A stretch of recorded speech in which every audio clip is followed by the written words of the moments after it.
Moving on to part 3, the elements of the financial statements, which means just the bits and pieces, the pieces that make up a set of financial statements. There are 5 of these, assets being the first one. First of all, what is an asset? An asset is a resource that you control as a result of something that you've done in the past, and it means that something good is going to happen to you in the future as a result. Okay, economic benefit is expected to flow to you as a result. So it's something you control as a result of a past event that creates future economic benefit. Tells you what an economic resource is over here. An economic resource is a right that has the potential to produce economic benefits, like a cash flow, like benefit from the exchange of goods, like perhaps a reduction or avoidance in something that you owe, a liability. So the most important part of all of that is the definition on the left hand side, and the key word in there is control. Yeah, if you control something, then you are responsible for it. That is what that basically means. Right down the bottom, an entity controls a resource if it has the ability to direct its use and obtain economic benefit may flow from it. Now, unfortunately, if you control something, there's a downside as well, isn't there? If you control something, that means anything good that happens as a result of control is yours. But it also means that you suffer the normal expenses and costs associated with monitoring and controlling that item. So if you have an asset like a building, you have to repair it. So the first of the 5 definition parts, element parts, assets. Second part, liability. Asset's something that you own. Liability is something that you owe. A liability is a commitment, a present obligation, a commitment that exists now as a result of something that has happened previously. So a present obligation as a result of a past event, which commits you to having to settle in the future. Okay, there will be an outflow of resources for a liability to be settled. An asset will result in an inflow of resources, a liability will result in an outflow of resources. So a liability is an obligation that arises or has arisen already as a result of a past event, creating a potential outflow of benefit in the future. In other words, because of something that you've done previously, you're committed to paying out later. That's basically what that's saying. A little bit more detail on the idea of an obligation. An obligation is a commitment, isn't it? It could be a legal obligation or it could be a constructive obligation. A legal obligation is where you've broken the law and you will have to pay out as a result.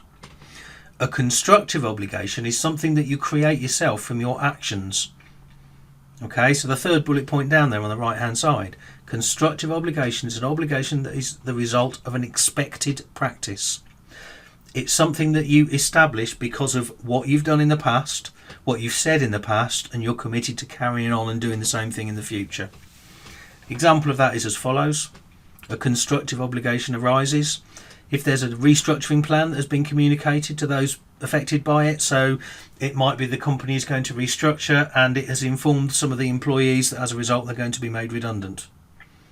There's no legal obligation to restructure, but if you have raised and created a valid expectation because of what you've said and because of what you've said you're going to do, therefore there is an obligation that exists and you would need to make a provision for restructuring.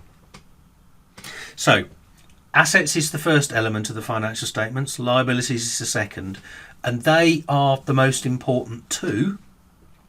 Having said that, there are also other elements of the financial statements, and there are 3. There's equity. And equity, it says the residual interest of assets of an entity less all its liabilities. Basically, equity is what's left after all of the liabilities have been paid off using the assets. Hopefully there is something yet left. The equity, the residual interest, belongs to the owners of the company. So it's assets minus liabilities gives you the remaining interest, which is the equity. We also have income. If I put up the definition of income here, so this is the 4th one. Okay, we've got assets, we've got liabilities, we've got equity, we've got income. Increase in assets or a decrease in liabilities resulting in an increase to equity excluding contributions from equity participants. So contributions from equity participants would be maybe share capital being introduced into a limited company. That isn't income. Income is where assets increase in value or liabilities decrease in value, resulting in an increase in equity. And if you know what income is, then I think you can probably work out what expenses is, or what expenses are, which is the fifth element. Because expenses is the opposite. Expenses, a decrease in asset or increase in liability, resulting in overall equity decreasing, except by way of distributions to equity participants, which means maybe don't include dividends. Dividends are not expenses, they're distributions out of profit. Drawings are not expenses for sole traders.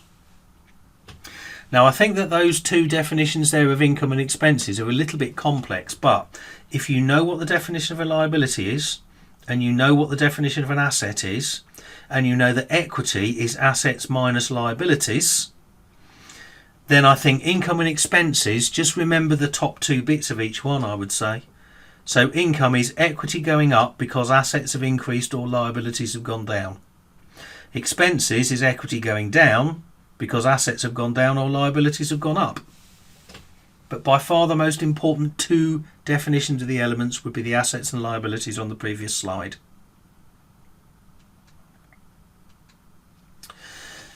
When we're talking about recognition and derecognition, recognition just means inclusion in a set of financial statements. Derecognition means removal or not inclusion in a set of financial statements. So an element, assets, liabilities, income, expenditure, equity, is recognised in a set of financial statements when it meets the definition of an element. Reasonably logical. Is recognised when that element actually provides information that is relevant and faithfully represented. Remember the characteristics of information.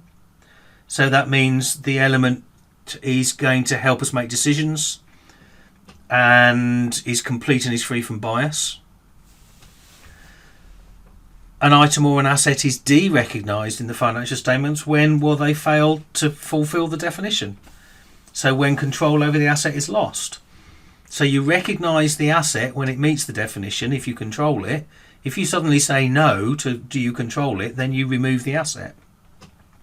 If there's no further economic benefit expected from the asset, that means the definition's not being fulfilled anymore, doesn't it? A liability is removed when you haven't got an obligation anymore. You've either paid that obligation off or the obligation has been cancelled or transferred to somebody else. Basically, I think we can summarise that slide and say, recognise an element in the financial statements when it meets the definition of an element. Derecognise an element from the financial statements when it ceases to fulfil the definition of an element. And if an item never fulfills the definition of an element, it's not going to get derecognised, is it? Because it won't even have been recognised in the first place.